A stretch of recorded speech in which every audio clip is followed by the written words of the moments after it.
Hello friends, एक बार फिर आपका स्वागत है हमारे यूट्यूब चैनल ऐसे स्टडी पॉइंट पर। दोस्तों, यूपी बोर्ड के एग्ज़ाम नज़दीक आने वाले हैं बहुत ज़्यादा, तो एक बार फिर मैं आज आपके लिए यहाँ पर UP board 12th class Hindi सामान्य हिंदी का 2024 यानी कि प्रीवियस ईयर का एक पेपर लेकर आया हूँ, जिसे यहाँ पर इस वीडियो में सॉल्व करेंगे, जिससे कि आप अपनी तैयारी को और भी अधिक बेहतर कर सकें। तो आइए दोस्तों, 2024 सामान्य हिंदी के इस प्रीवियस पेपर को यहाँ पर देख लेते हैं कि किस तरह के प्रश्न यूपी बोर्ड में 12th क्लास की हिंदी में पूछे जाते हैं। तो सबसे पहले यहाँ पर कुछ निर्देश पढ़ लेते हैं। 3 घंटे 15 मिनट होते हैं दोस्तों आपके एग्ज़ाम के लिए, और इसका पूर्णांक जो होता है वो 100 नंबर का होता है। इसी तरह से संपूर्ण प्रश्न पत्र 2 खंडों यानी खंड का और खंड खा में विभाजित होता है, और दोनों खंडों के सभी प्रश्नों के उत्तर देना अनिवार्य होता है। तो सबसे पहले यहाँ पर आपका देख लेते हैं, खंड का देख लेते हैं कि किस तरह के प्रश्न जो है सामान्य हिंदी में पूछे जाते हैं। तो खंड का में दोस्तों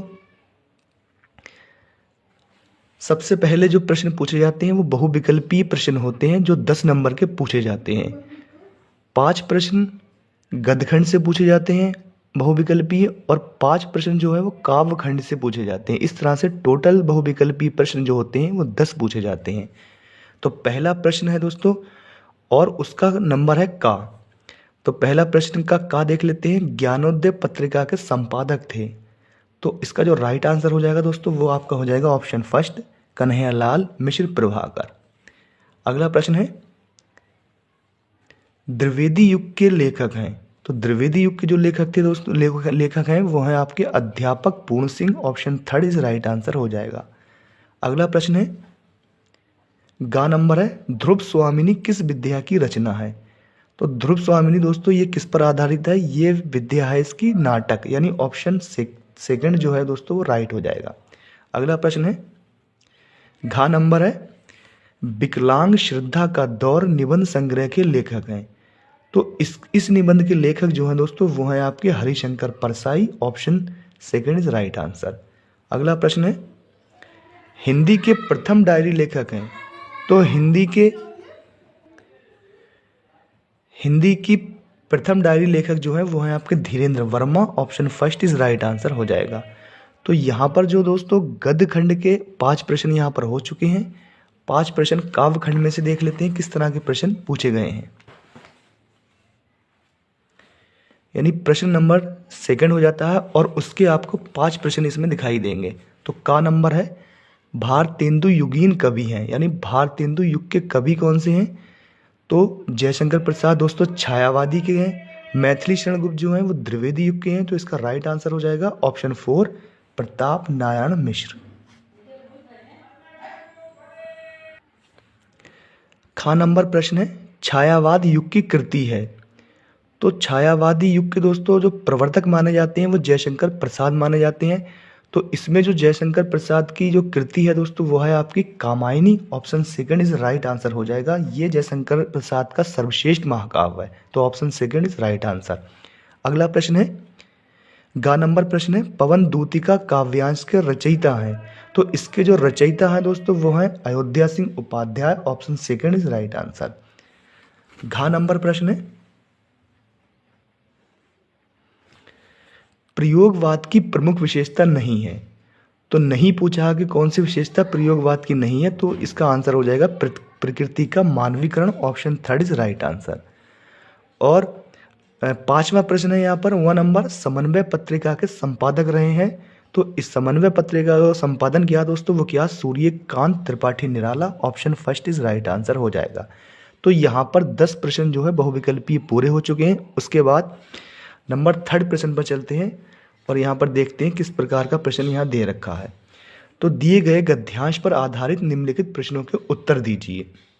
यहाँ पर आपको एक गद्यांश दे रखा होगा, और ये गद्य खंड जो आपके पास बुक है दोस्तों उस पर आधारित होगा ये। तो और इस गद्यांश पर आधारित 5 प्रश्न यहाँ पर दे रखे हैं, जो कि 10 नंबर के हैं। यानी हर प्रश्न के लिए 2 अंक निर्धारित किए गए हैं, यानी टोटल अंक जो हैं वो 10 हैं। और ये जो गद्यांश होगा ये आपके गद्य खंड से लिया गया होगा। तो यहाँ पर इसे 5 प्रश्न यहाँ पर देख लेते हैं किस प्रकार इस पर आधारित 5 प्रश्न पूछे जाते हैं। तो पहला प्रश्न है उपर्युक्त गद्यांश के पाठ और लेखक का नाम लिखिए। सबसे इम्पोर्टेंट प्रश्न हो जाता है ये। तो ये गद्यांश को पढ़ने के बाद आपको पता चल जाएगा ये कौन से पाठ से लिया गया है, और जब पाठ पता चल जाता है तो उसका दोस्तों लेखक भी आपको याद होना चाहिए।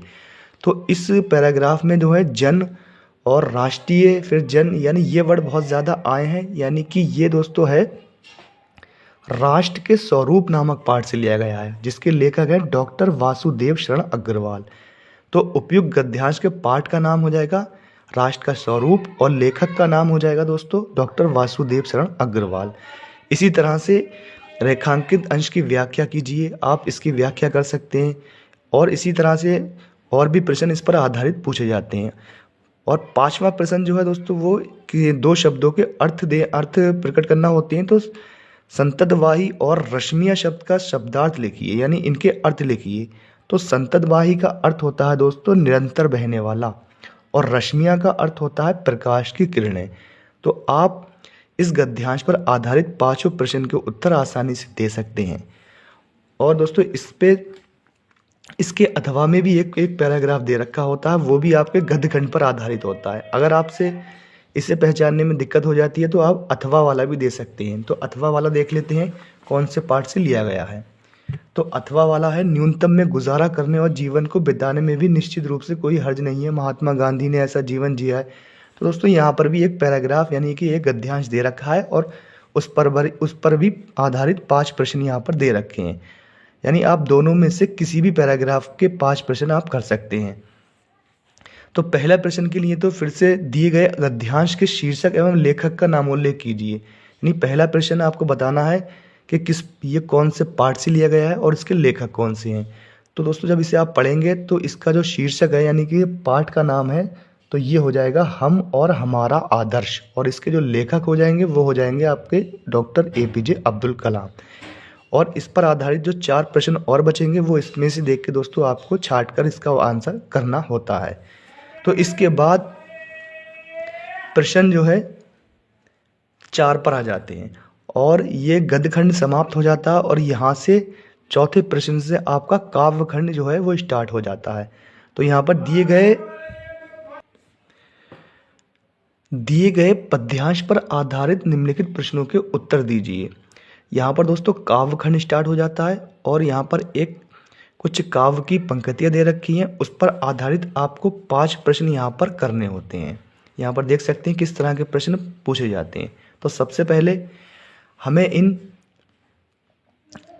पंक्तियों को पहचानना होता है ये कौन से शीर्षक से ली गई हैं और इसके कवि कौन है। तो पढ़ लेते हैं। अपने जीवन का रस देकर जिसको यत्नों से पाला है, क्या वे केवल अवसाद मलिन झरते आंसू की माला है। तो दोस्तों जब इसे आप देखेंगे तो आपको ये पता चल जाएगा ये कौन सा शीर्षक से ली गई है, यानी इसका शीर्षक कौन सा है और इसके कवि कौन से हैं। तो दोस्तों ये पूर्वा काव्य के शीर्षक इसका है मैंने आहुति बनकर देखा, यानी पूर्वा काव्य के मैंने आहुति बनकर देखा शीर्षक से लिया गया है। और इसके जो कवि है जो हैं वो हैं सच्चिदानंद हीरानंद वात्स्यायन अज्ञे जी हैं। तो पहला प्रश्न जो होगा उपर्युक्त पद्यांश का शीर्षक एवं कवि का नाम लिखिए। तो शीर्षक इसका हो जाएगा आपका मैंने आहुति बनकर देखा, और कवि हो जाएंगे अज्ञे जी हो जाएंगे इसके। इसी तरह से रेखांकित अंश की व्याख्या करनी होती है। कवि ने किन्हें मुर्दा कहा है। तो मुर्दा दोस्तों कहाँ पर कहा उन्होंने कहा है प्रेम जिनके लिए सम्मोहनकारी हाला है उसे कवि ने मुर्दा कहा है। तो यहाँ पर इसका ये आंसर हो जाएगा। और 4th प्रश्न जो है अवसाद और सम्मोहन शब्द के अर्थ लिखिए। तो अवसाद जो होता है वो दुख होता है, तनाव होता है, तो इसका अर्थ हो जाएगा दुख या तनाव। और सम्मोहन क्या होता है दोस्तों। तो सम्मोहन जो होता है वो होता है आपकी जो चेतना या विवेक का समाप्त होकर विवेक शून्य हो जाना ही सम्मोहन कहलाता है। तो इन दोनों शब्दों का अर्थ आप लिख सकते हैं। तो इस तरह से यहाँ पर आपके इस पद्यांश पर 5 प्रश्न पूछे जाएंगे, आप इन्हें आसानी से कर सकते हैं। और इसके अथवा में भी आपको एक मिलेगा, उसे देख लेते हैं वो कौन सा पद्यांश है, वो उसका शीर्षक क्या है या उसके कवि कौन से हैं। तो अथवा वाले में यहाँ पर देख लेते हैं जो प्यारे मंजू उपवन या वाटिका में खड़े हों छिद्रों में या क्वाड़ित करना बेड़ू सा कीचकों का। तो आप इसे देख सकते हैं। अगर आपसे वो नहीं हो पा रहा है दोस्तों, या आपसे वो पहचानने में दिक्कत हो गई, तो आप इसे भी देख सकते हैं, या इस पर भी आधारित 5 प्रश्न यहाँ पर पूछे जाते हैं। दोनों में से आप कोई सा भी कर सकते हैं, जो भी आपको जो भी आसान लगे। इसे पहचान लेते हैं दोस्तों, ये कौन सा शीर्षक है और इसके कवि कौन से हैं। तो ये दोस्तों ये आपका हो जाएगा पवन दूतिका का हो जाएगा ये, यानी कि ये पवन दूतिका से लिया गया है और इसके जो कवि हैं वो है अयोध्या सिंह उपाध्याय। तो पहला प्रश्न जो होता है, उपर्युक्त पद्यांश का संदर्भ लिखिए। तो संदर्भ में इसका शीर्षक लिखना होता है, यानी कि पवन दूतिका, और दूसरे इसके कवि का नाम लिखना होता है, तो वो है अयोध्या सिंह उपाध्याय। और इस पर आधारित भी वही 5 प्रश्न यहाँ पर पूछे गए हैं। आप उन्हें देख सकते हैं कि किस तरह के प्रश्न यहाँ पर पूछे जाते हैं। इसका चौथा नंबर प्रश्न देख लेते हैं। भगिनी और कीचक के शब्दार्थ लिखिए, यानी इनका अर्थ लिखना होता है। तो भगिनी का दोस्तों अर्थ होता है बहन, और कीचक का अर्थ होता है दोस्तों बांस। तो आप इस तरह से इन्हें लिख सकते हैं। और 5वां प्रश्न है, बेड़ू सा शब्द में प्रयुक्त अलंकार है। तो जिसमें भी सा सी से समान वर्ड दिखता है दोस्तों, तो वो उपमा अलंकार होता है वहां पर। तो बेड़ू सा शब्द में उपमा अलंकार का यूज किया गया है। इसके बाद अब आ जाते हैं प्रश्न नंबर 5 पे, और यहाँ पर 5वें का है, निम्नलिखित में से किसी एक लेखक का साहित्यिक परिचय देते हुए उनकी प्रमुख रचनाओं का उल्लेख कीजिए और अधिकतम शब्द सीमा 80 शब्द है। ये 5 नंबर का होता है। 3 नंबर में दोस्तों साहित्यिक परिचय देना होता है और 2 नंबर में उनकी रचनाएं होती हैं। तो किन्हीं 3 में से आप एक का जो है साहित्यिक परिचय उनकी रचना लिख सकते हैं। ये आपके गद्य खंड में से हैं। तो कन्हैयालाल मिश्र, प्रभाकर, हरिशंकर परसाई, प्रोफेसर जी सुंदर रेड्डी, इन तीनों में से किसी एक का साहित्यिक परिचय देना है और उनकी रचनाएं लिखना है। और 5 का नंबर है, निम्नलिखित में से किसी एक कवि का साहित्यिक परिचय देते हुए उनकी प्रमुख रचनाओं के उल्लेख कीजिए। तो दोस्तों ये आपका काव्य खंड में से आ जाता है। ये भी 5 नंबर का होता है और तीनों में से किन्हीं एक का करना है। महादेवी वर्मा, मैथिली शरण गुप्त, अयोध्या सिंह उपाध्याय, और 80 शब्दों में करना होता है। इसे भी आप कर सकते हैं। अगला प्रश्न है, प्रश्न नंबर 6 है, लाठी अथवा पंचलाइट कहानी का सारांश अपने शब्दों में लिखिए। अधिकतम सीमा 80 शब्द होता है और ये 5 नंबर में पूछा जाता है। और इसके अथवा में भी है दोस्तों, ध्रुव यात्रा कहानी के उद्देश्य की विवेचना कीजिए 80 शब्दों में। तो इन दोनों प्रश्नों में से आपको एक करना होता है। ये 5 नंबर इसके लिए निर्धारित किए गए हैं। इसके बाद आ जाते हैं प्रश्न नंबर 7 पर आ जाते हैं, और है 100 पठित खंडकाव्य के आधार पर किसी एक खंड के एक प्रश्न का उत्तर दें। यानी जो भी आपके स्कूल में, कॉलेज में जो भी आपका खंड पढ़ाया गया हो, या आपके ज़िले में जो भी खंड वहाँ पर मान्य हो, उस पर आधारित प्रश्नों में से किसी एक का प्रश्न देना है। जैसे मुक्ति यज्ञ है आपके, अगर आपके पास खंड काव्य है, तो इन 2 प्रश्नों में से मुक्ति यज्ञ के एक प्रश्न का उत्तर देना है। अगर आपके पास सत्य की जीत है, तो इसमें भी 2 प्रश्न दे रखे हैं, यानी एक अथवा में, तो आप इसमें से एक का प्रश्न यहाँ पर आपको करना है। इसी तरह से नंबर 3 में रश्मिरथी खंड काव्य दे रखा है, तो उस पर भी एक अथवा में मिलेगा आपको, तो 2 में से एक करना है। इस तरह से आलोक व्रत में के भी 2 प्रश्न होंगे, अथवा में है एक, उसमें से भी आपको एक करना होगा। यानी आपका जो भी खंड काव्य होगा, जो भी आपके स्कूल में पढ़ाया गया होगा, उसमें से एक खंड काव्य में से एक प्रश्न आपको यहाँ पर करना है। और इसके लिए जो अंक निर्धारित हैं वो भी 5 अंक निर्धारित किए गए हैं। इसके बाद 8वें प्रश्न पर चलते हैं, और खंड खा शुरू हो जाता है यहाँ से, और यहाँ से संस्कृत शुरू हो जाती है। खंड खा देख लेते हैं, और 8वां प्रश्न है, 8वें का नंबर प्रश्न है। यहाँ पर दिए गए संस्कृत गद्यांशों में से किसी एक का ससंदर्भ हिंदी में अनुवाद कीजिए। यहाँ पर एक गद्यांश दे रखा है संस्कृत में, और उसका संदर्भ सहित आपको हिंदी में अनुवाद करना होता है। तो यहाँ पर देख लेते हैं, और संदर्भ लिखने के लिए आपको सबसे पहले पाठ का नाम पता होना चाहिए संस्कृत में। तो संस्कृत साहित्यम सरस व्याकरण सुनिश्चितम, तो इसे पढ़ने से दोस्तों आपको पता चल जाएगा ये कौन से पाठ का है। तो ये है संस्कृत भाषाया महत्तम नामक पाठ का है, यानी कि पहले पाठ से है ये संस्कृत में। और इसका इस तरह से हम इसे संदर्भ लिख सकते हैं, और उसके बाद हिंदी में इसकी व्याख्या कर सकते हैं, हिंदी में अनुवाद कर सकते हैं। यानी संस्कृत साहित्य जो है वो सरस है और उसकी व्याकरण जो है वो सुनिश्चित है। तो इस तरह से आप इसका हिंदी में अनुवाद कर सकते हैं संदर्भ लिखने के बाद। और इसके अथवा में भी एक पूछा जाता है। अगर आपसे ये नहीं हो पाया है दोस्तों तो इसके अथवा वाला भी आप कर सकते हैं, आपके पास एक ऑप्शन रहता है। अथवा वाला यहाँ पर देख लेते हैं। अथवा वाला है महापुरुषा लौकिक प्रलोभनो स्मृद्धा, यानी यहाँ पर एक पैराग्राफ यहाँ भी दे रखा है। आप इसका संदर्भ सहित इसकी व्याख्या कर सकते हैं, लेकिन इसे पहचानना सबसे ज़रूरी होता है संदर्भ लिखने के लिए। तो जब इसे देखेंगे दोस्तों आप यहाँ पर, तो नेहरू, लाला लाजपत राय, ये जो हैं एक बात कर रहा है दोस्तों, ये भारत के महान विभूति हैं, उनकी बात कर रहा है। तो ये जो हो जाएगा महामना मालवीय नामक पाठ से लिया गया है। इसका संदर्भ लिखने के लिए आप जो पाठ लिखेंगे वो महामना मालवीय लिखेंगे। तो और फिर इसके बाद इसका आप व्याख्या कर सकते हैं या इसकी हिंदी अनुवाद कर सकते हैं, यानी दोनों में से आप किसी एक को भी कर सकते हैं। अगला प्रश्न है, खा नंबर पे आ जाते हैं। अब दिए गए श्लोकों में से किसी एक का ससंदर्भ हिंदी में अनुवाद कीजिए। यानी अब अभी यहाँ पर आपको 2 गद्यांश दे रखे थे, उनमें से एक का आपको हिंदी अनुवाद करना था संदर्भ के साथ। अब यहाँ पर 2 श्लोक दे रखे हैं, उसका भी हिंदी में अनुवाद करना है संदर्भ के साथ। तो पहला वाला जो है, सुखार्थिन कुतो विद्या कुतो विद्यार्थ्यम सुखम, एक ये दे रखा है, एक इसके अथवा में दे रखा है। तो दोस्तों ये जो है सबसे पहले देखेंगे इसका पहला वाला जो है सुखार्थिन कुतो विद्या, तो ये मतलब किससे लिया गया है दोस्तों? तो ये लिया गया है आपके सुभाषित रत्नानी नामक शीर्षक से लिया गया है, यानी उसकी पोयम, उसके कभी उसके आपके शीर्षक से लिया गया है। तो आप जब संदर्भ लिखेंगे तो सुभाषित रत्नानी लिखना बहुत ही ज़्यादा ज़रूरी हो जाता है, तभी इसका हम हिंदी में अनुवाद कर सकते हैं।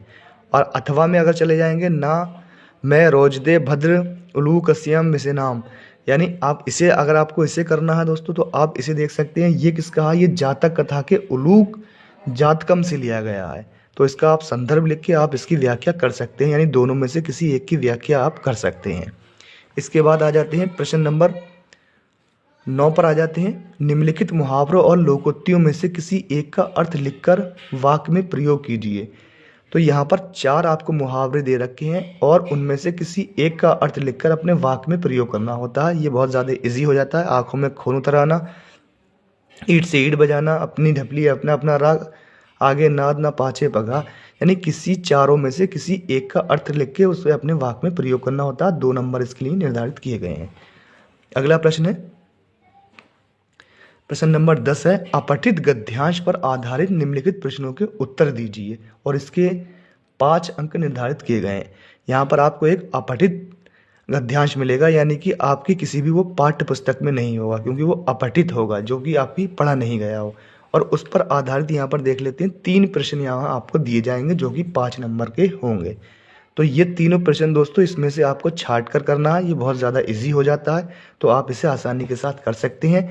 और इसके अथवा में भी दे रखा होता है। अगर आपको ये कठिन लग सकता है तो आप इसके अथवा वाला भी कर सकते हैं, उसमें भी एक इसी तरह से पैराग्राफ दे रखा होगा यहाँ पर, और उस पर आधारित भी यहाँ पर 3 प्रश्न यहाँ पर दे रखे हैं और इसमें इन तीनों को आपको इसमें से छांट कर लिखना होता है। प्रश्न नंबर 11 पे आ जाते हैं। निम्नलिखित शब्द युग्मों का सही अर्थ चयन करके लिखिए, यानी 11 का है। निम्नलिखित शब्द युग्मों का सही अर्थ चयन करके लिखिए। तो एक मेघ है, एक मेद है। तो यहाँ पर देख लेते हैं, मेघ का अर्थ दोस्तों बादल होता है और मेद का अर्थ होता है आपका यज्ञ। तो इसका जो राइट आंसर हो जाएगा वो हो जाएगा ऑप्शन बा, बादल और यज्ञ। इसी तरह से अगला प्रश्न है,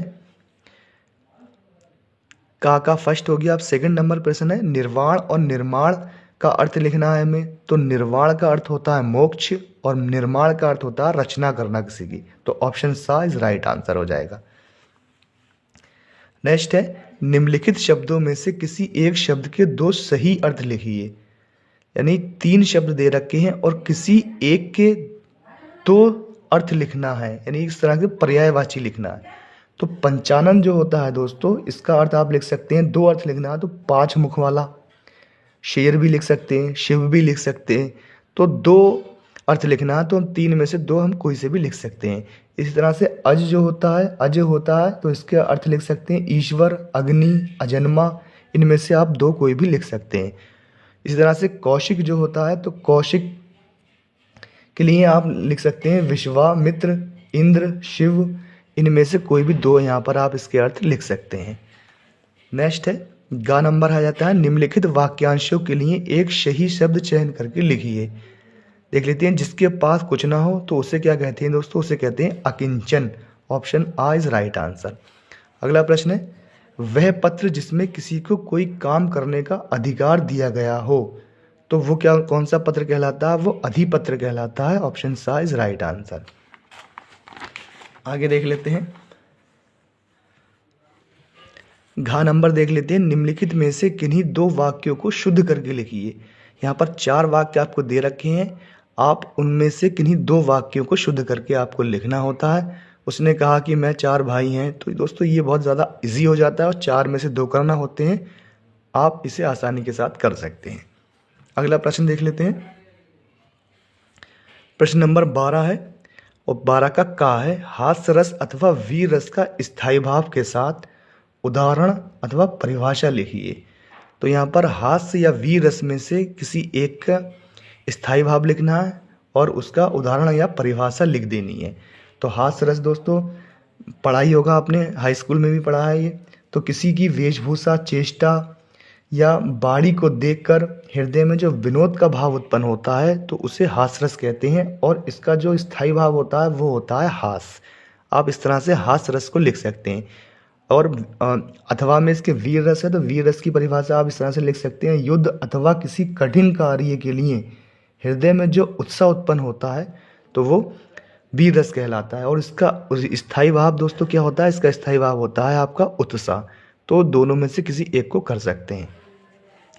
अगला खा, और इसके लिए 2 अंक निर्धारित होते हैं। खा नंबर है यमक अथवा भ्रांतिमान अलंकार का लक्षण एवं उदाहरण दीजिए। तो यमक अलंकार दोस्तों क्या होता है, एक शब्द एक से अधिक बार आए लेकिन उसके अर्थ अलग अलग हों तो वहाँ पर यमक अलंकार होता है। और भ्रांतिमान अलंकार कौन सा होता है, भ्रांतिमान होता है जहाँ समानता के कारण एक वस्तु में किसी दूसरी वस्तु का भ्रम हो जाए तो वहाँ पर भ्रांतिमान अलंकार होता है। तो इस तरह से आप इसकी डेफिनेशन लिख सकते हैं और उसका उदाहरण दे सकते हैं। 2 नंबर में ये भी पूछा जाता है। अगला प्रश्न है गा नंबर चौपाई छंद अथवा कुंडलिया छंद का लक्षण सहित एक उदाहरण दीजिए। तो चौपाई छंद दोस्तों क्या होता है, ये एक सममात्रिक छंद होता है और इसमें 4 चरण होते हैं और प्रत्येक चरण में 16 मात्राएं होती हैं। तो आप इस तरह से इसकी डेफिनेशन लिख सकते हैं और इसका एक उदाहरण दे सकते हैं। ये अथवा में इसके कुंडलिया आपका भी डेफिनेशन लिख सकते हैं, परिभाषा, या इसका उदाहरण लिख सकते हैं। तो कुंडलिया में जो होता है ये एक विषम मात्रिक छंद होता है, इसमें 6 चरण होते हैं और प्रत्येक में 24 मात्राएं होती हैं। ये कुंडलिया की पहचान होती है। अगला प्रश्न देख लेते हैं। प्रश्न नंबर 13 दैनिक समाचार पत्र में प्रकाशित विज्ञापन के आधार पर संविदा पर लेखपाल पद की नियुक्ति हेतु अपने जनपद के जिला अधिकारी को एक आवेदन पत्र लिखिए। ये 6 नंबर में पूछा जाता है। अथवा में इसके है अपनी गली की नालियों की समुचित सफाई के लिए नगर निगम के स्वास्थ्य अधिकारी को प्रार्थना पत्र लिखिए। यानी इन दोनों में से आप एक प्रार्थना पत्र और या आवेदन पत्र लिख सकते हैं, जो भी आपको अच्छे से आता है। और अंतिम प्रश्न जो पूछा जाता है हिंदी में वो है निम्नलिखित विषयों में से एक विषय पर अपनी भाषा शैली में निबंध लिखिए। यानी अपने शब्दों में लिखना होता है। ये इसके लिए 9 अंक निर्धारित होते हैं। और जो आवेदन पत्र होता है दोस्तों या प्रार्थना पत्र होता है इसके लिए 6 अंक निर्धारित किए जाते हैं। यहाँ पर देख लेते हैं निबंध किसी एक विषय पर लिखना होता है अपनी भाषा शैली में। तो मानव कल्याण में रोबोट यानी मानव यंत्र की भूमिका, नई शिक्षा नीति 2020 की प्रमुख विशेषताएं, विद्यालयों में पुस्तकालय का महत्व, भारतीय चुनाव प्रणाली, किसी एक पर आप अच्छे से निबंध इसे लिख सकते हैं जो कि आपको पूरे 9 नंबर ये देख के जा सके। तो दोस्तों वीडियो अगर पसंद आया हो तो वीडियो को लाइक करें। इसी तरह की और वीडियो देखने के लिए हिंदी, इंग्लिश, सैन्य अध्ययन या और भी वीडियो या कॉम्पिटिटिव एग्ज़ाम की तैयारी कर रहे हो तो वीडियो को ज़रूर लाइक करें एंड सब्सक्राइब करें चैनल को।